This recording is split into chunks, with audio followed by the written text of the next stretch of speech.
성경 공부 시간입니다. 주 예수의 비유 말씀 두 번째입니다. 누가복음서 15장 8절부터 10절. 오늘의 부제는 잃어버린 은화.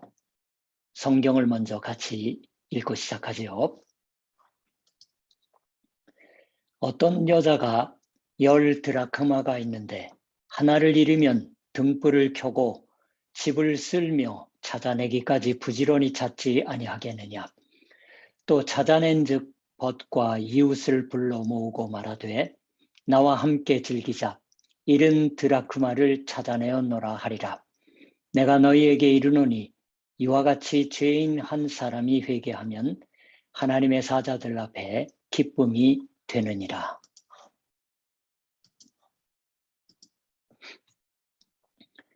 은화 10드라크마를 갖고 있던 여인이 그 하나를 무슨 겨를엔가 잃어버렸습니다. 그걸 찾아내는데 온 집안을 대청소해서 구석구석을 샅샅이 뒤집듯이 해서 드디어 그걸 찾아냅니다. 거기 크게 기뻐해서 친한 사람들에게 말을 걸고 기쁨을 알립니다. 즉 기쁨 속으로 끌어들입니다. 참으로 단순한 그것뿐인 얘기입니다. 지금 저는 참으로 단순한 그것뿐인 얘기다라고 말씀드렸어요. 그러나 여러분들 중에는 과연 단순한 얘기일까? 아무래도 예수께서 비유 속에서 들고 있는 여자의 반응은 호들갑스럽다고 생각한 분도 있는 게 아닐까 하고 생각합니다. 과연 은화 하나도 가치는 있겠지만 10개 중에서 하나 잊어버린 거예요. 대청소를 할 만한 일이었던 것인지, 어떤 독일의 주석자가 최근에 말했던 것처럼 이 돈은 7페니, 일본 돈으로 100엔 정도라고 하는 게 아니라 전통적인 해석으로 당시에 노동자의 하루의 품삯이라면 그럴 수도 있겠구나 하고 생각하지만, 그러나 그 돈을 찾게 되었다고 해서 근처 사람들까지 불러 모아서 법석을 떨 정도의 일이 아닌 게 아닐까. 찾으면 잘됐다 그렇게 말하고 지갑에 넣고 끝, 그것이 우리의 보통의 모습이라고 생각합니다. 분명 그래서 이 얘기에는 우리의 상식과는 다른 바가 있습니다. 우리가 상상하는 이상으로 하나의 은화를 소중히 하고 그걸 되찾으면 크게 기뻐하는 사람의 얘기입니다. 아마도 주 예수께서도 여기에 강조점을 두고서 얘기하셨다고 생각됩니다.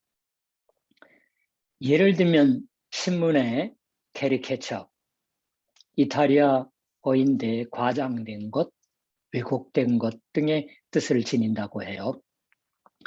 바꿔 말하면 풍자화가 나오죠.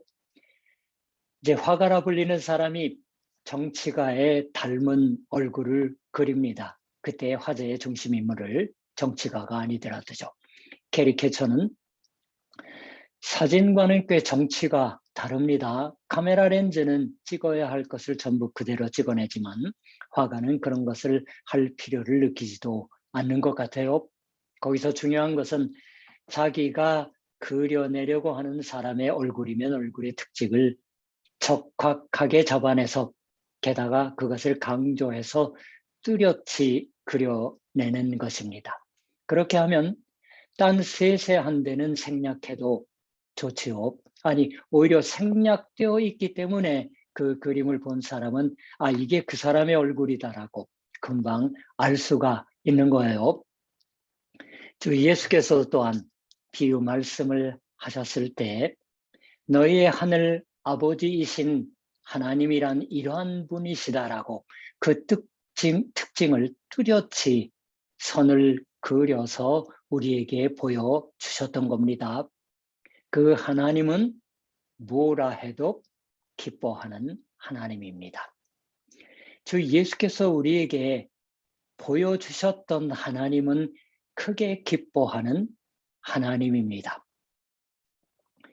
비유 말씀에 귀를 기울이면 거기 떠오르는 하나님의 모습이 기쁨에 넘치는 하나님이에요. 우리가 대체 하나님을 믿는다란 어떠한 것일까 하고 묻기를 계속할 때 주 예수께서 이 하나님의 기뻐하시는 것을 항상 말씀하고 우리를 기쁨으로 삼으시는 하나님으로서 소개하고 있어 주시는 것을 잊을 수는 없습니다. 복음, 그건 기쁨을 가져오는 소식입니다. 그 기쁨은 그러나 하나님의 기쁨을 고하고 그로 인해서 우리에게 기쁨을 가져오는 말인 겁니다. 이 비유 말씀도 그 복음의 요점을 말씀해 주시고 있는 말입니다. 하나님이 기뻐하신다고 하는 것은 하나님이 슬퍼하는 일도 있으시다고 하는 것을 이야기합니다. 슬픔이 기쁘니까 그런 만큼 기쁨도 큰 거예요. 여기서의 하나님의 슬픔은 우리 인간을 잃는다고 하는 것입니다. 잃어버리신다. 우리가 하나님을 무시하는 것, 우리가 하나님을 믿지 않는다고 하는 것, 하나님 같은 건 알려고도 하지 않을 때 그것은 하나님에게 있어서 아프지도 가렵지도 않은 것이다라고 생각한다면 그건 잘못이에요. 하나님은 그런 것을 우리가 생각하는 이상으로 깊이 슬퍼하십니다. 소중한 것을 잃어버리면 그건 슬픈 일이에요. 슬픈 겁니다. 마음의 아픔을 느끼는 것입니다. 없어져도 아픔은 없다고 하는 것이 아니었어요. 그런 만큼 열심히 찾아다녀 주십니다. 등을 켜고서 어두운 곳까지 비추어서 찾아내려고 합니다. 그래서 찾아내면 크게 기뻐하는 거예요. 열심히 인간을 위해서 슬퍼하거나 기뻐하거나 해 주시는 하나님의 모습이 비유 말씀에 그려져 있습니다. 특히 여기에 지금 저는 열심히라는 말을 사용했습니다.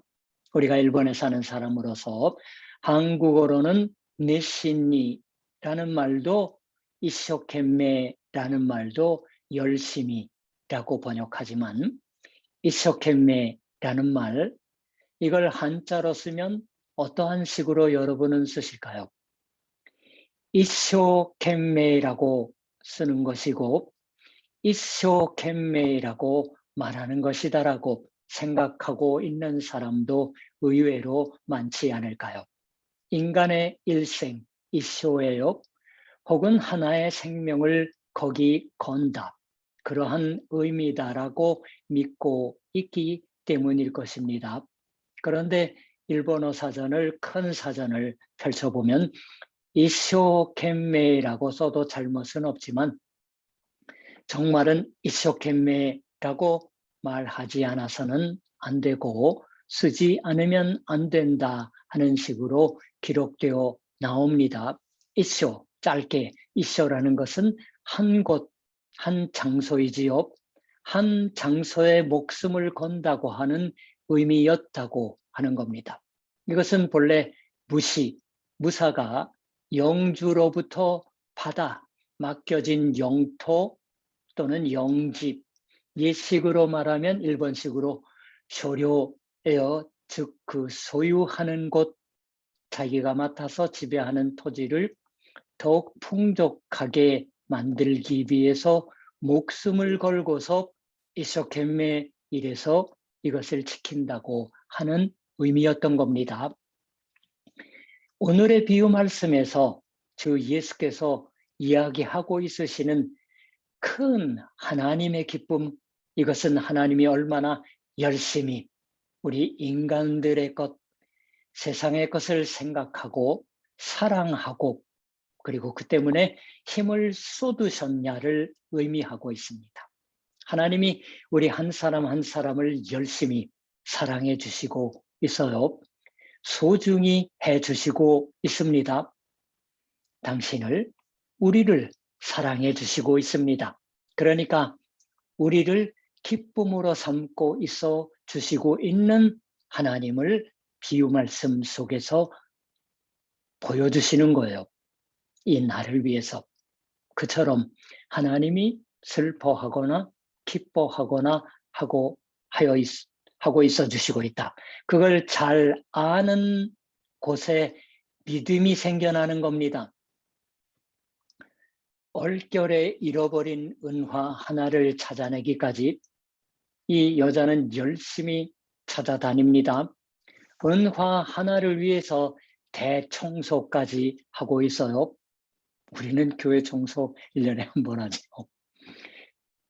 대청소예요. 청소는 보이지 않은 곳에서 열심히 해주시는 분이 있기 때문에 깨끗한 거예요. 그래도 대청소는 한 번 합니다. 은화니까 동전과는 값어치가 다를지도 모르겠어요. 그러나 생각하기에 따라서는 단순한 화폐의 하나입니다. 없어졌던 것은 어쩔 수 없다고 어쩐지 마음에 걸리는 바가 있을지도 모르지만은 후딱 포기하는 일도 있을 수도 있는 것입니다. 10개 중에서 하나가 없어진 거예요. 그러나 이 여자는 그렇지 않았습니다. 철저하게 찾았어요. 어떤 독일의 목사님이 이렇게 하나님이 하시는 방법을 설명해서 하나님이 마치 탐정과 같다고 하는 재미있는 표현으로 말한 적이 있습니다. 탐정, 추지 소설에 나오는 그 탐정이에요. 한 범인을 찾아내기 위해서 원인을, 이유를 찾기 위해서 온갖 지혜를 짜내고 노력을 하고 여기저기 뛰어다녀 찾아내기까지 깊은 인내로 노력을 합니다.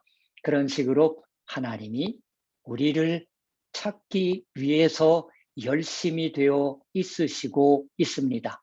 열심히 되어 있어 주십니다. 왜 그럴까요? 그건 우리 한 사람 한 사람의 생명이 하나님에게 있어서 그만큼 소중하기 때문이다라고 예수께서 말씀하고 싶으신 거예요. 지난 회에 새로운 주제로 처음 우리가 공부를 한 없어진 양. 이 얘기를 영화에서 본 적이 있습니다. 인형극이에요. 귀여운 아이들에게 적합한 인형극이었습니다.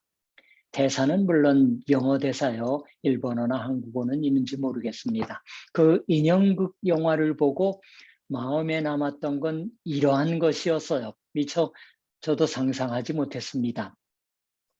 100마리 양 중에 한 마리가 없어졌던 걸 이 목자가 어떻게 알았던 것일까요? 양을 놓아 모이고 있습니다. 놓아 먹이고 있어요. 방목하고 있는 거예요. 저녁 무렵이 되어서 목자는 그 양을 우리 속에 넣습니다.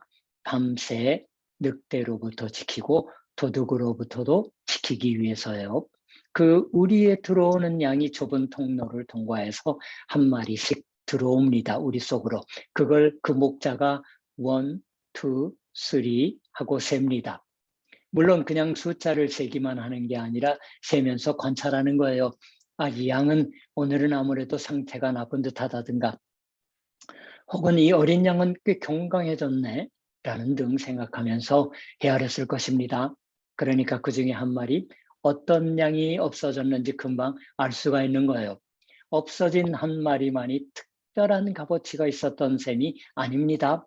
여기서는 은화 하나니까 은화 10개 중 이 없어진 하나만이 특별히 값어치가 있는 것, 발행 연도가 옛날 것이라든가 요즘 같으면 그런 건 있을 수가 없겠죠. 모두 어느 것이나 다 마찬가지로 소중한 것을 말씀합니다. 그같이 주 예수께서는 우리 한 사람 한 사람이 하나님에게 있어서 이 은화처럼 대단히 소중한 것임을 말씀해 주시려고 하는 것이에요. 마태복음서 16장 26절에 이 같은 주 예수의 말씀이 기록되어 있습니다. 사람이 만일 온 천하를 얻고도 제 목숨을 잃으면 무엇이 유익하리요? 사람이 무엇을 주고 제 목숨과 바꾸겠느냐? 여기서 목숨이라고 번역되어 있는 원래의 그리스어는 푸쉐라는 말인데 영혼이라고도 번역되는 말입니다. 또 그 사람의 전 존재를 의미하는 말이기도 합니다. 우리 한 사람 한 사람의 존재가 얼만큼 귀중한 것이냐를 주 예수께서 이야기하십니다. 전 세계와도 바꾸기 어려운 것이다라고 말씀하시는 것에요. 천하를 얻고도 라고 나오죠. 자기 생명을 버려서 그 생명을 대가로 해서 전 세계를 호령치는 왕이 되어와도 의미가 없다라고. 우리의 생명, 그것은 참으로 다시 없는 것이다라고 말하십니다. 그 생명을 정말로 소중히 하고 있을까라고 물으시는 겁니다. 우리에게는 이러한 것이 잘 알 수 있을까요? 우리는 참으로 대수롭지 않은 일이어도 금방 절망에 빠집니다. 뭐 끝장이다라는 등 입에 담아서 말만 하고 있는 동안은 그렇지만 자살을 하고 싶을 만큼 절망적이 된다면 이는 긴박한 일이에요. 왜 자기가 자기를 죽여서는 안 되는 것인가?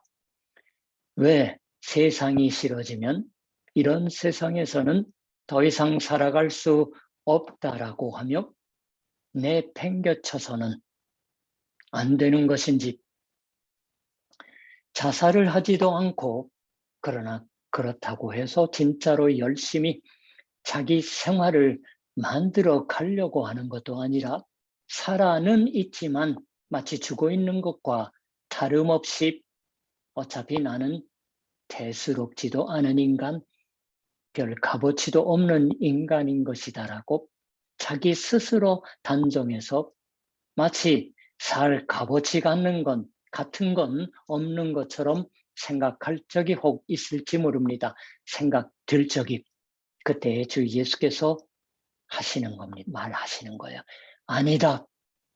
다른 누가 버리고 돌아보지 않을지라도 당신 자신이 자기 자신을 버리고 돌아보지 않아도 하나님에게 있어서는 당신은 열심히 하나님 스스로가 슬퍼하거나 기뻐하거나 해주시는 것 같은 다시 없는 보물인 것이다라고, 하나님의 아들인 내가 왜 이 세상에 와서 이 같은 비유 말씀을 하고 있는 것이냐 하면 그건 바로 이 하나님의 비유의 주인공들의 슬픔과 기쁨, 그 하나님의 슬픔과 기쁨에 떠밀려서 내가 이 세상에 와서 이 같은 비유 말씀을 하고 있는 게 아니냐라고 주 예수께서는 그러한 식으로 말씀하시는 거예요. 그런데 이 비유 말씀에 예수께서 부과하신, 말하자면 주해, 설명 같은 말이 있습니다. 내가 너희에게 이르노니 이와 같이 죄인 한 사람이 회개하면 하나님의 사자들 앞에 기쁨이 되느니라. 죄인이라는 말이 또 나왔습니다. 회개하다라는 말도 있습니다. 이 주 예수의 비유 말씀에 있어서의 중심 내용은 실은 죄이고 회개다라는 것이 밝혀집니다. 세리나 죄인, 이 사람들의 모습은 정말은 우리의 죄인으로서의 모습을 보이는 것이다라고, 우리의 죄인으로서의 모습을 보이는 것이다 라는 것에 생각이 미치도록 주 예수께 요청받고 있습니다. 이런 것이 납득되었을 때 비로소 이 주 예수의 비유 말씀이 우리 자신을 위해서 말씀되고 있다고 하는 것이 알 수 있게 되는 겁니다. 우리가 우리 자신의 죄의 생각이 미치도록 주 예수께서는 초대하고 있으십니다. 이 죄란 무엇일까요? 성경의 말씀은 원래 언제든지 인간의 죄를 둘러싸고 이야기하고 있습니다. 그리고 우리는 당연하겠지만 자신의 죄를 지적하는 말을 기쁘게 들을 수는 없습니다. 저 역시 목사지만 마찬가지예요. 교회 집회를 찾아오는 사람들도 목사가 이야기하는 말을 기쁘게 듣고 있어도 그 화제가 자기 자신도 회개하지 않으면 안 되는 죄인이 아니냐 하고 묻는 말이 되면 내심 저항을 느낄 적이 많은 것 같아요.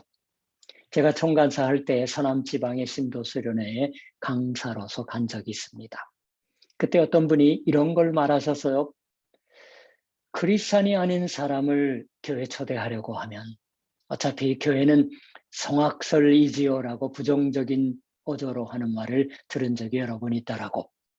즉 인간은 나면서부터 본성이 나쁜 것이다라고 교회가 단정하고 있지요라고 하는 말을 듣는 게 싫다는 것인 듯 했습니다.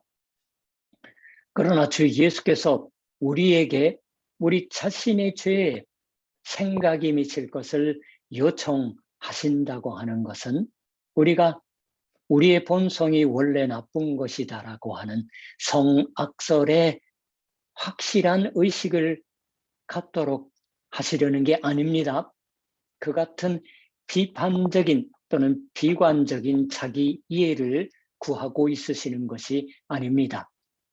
우리는 하나님에 의해서 지음받은 존재입니다. 하나님이 기쁘시게 지으시고 축복해 주시고 있는 존재입니다.